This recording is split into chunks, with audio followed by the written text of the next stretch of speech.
Terima kasih Anda masih bersama kami di Seputar Aceh. Pemirsa, Barisan Muda Umat atau BMU Pusat melalui gerakan BMU Peduli DPD BMU Kota Lok Semawe resmi membuka donasi rumah BMU 028. Rumah fakir miskin, guru mengaji, dan penjual ikan asin keliling di Kota Lok Semawe dikategorikan layak sebagai penerima bantuan rumah BMU.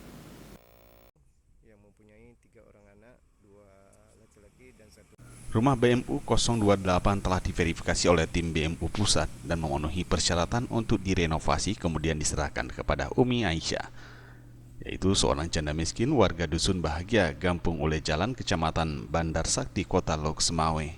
Rumah tersebut dihuni oleh 3 orang keluarga.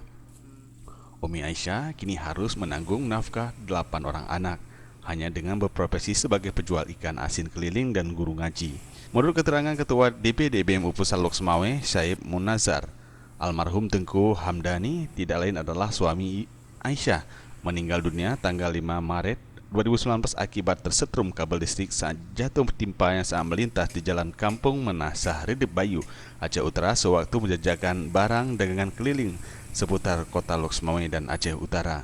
Pada Jumat malam kemarin, beliau memerintahkan gerakan BMU Peduli untuk membukakan donasi rumah BMU 028 milik Umi Aisyah di Gampung Ule Jalan, Kota Lok Semawe.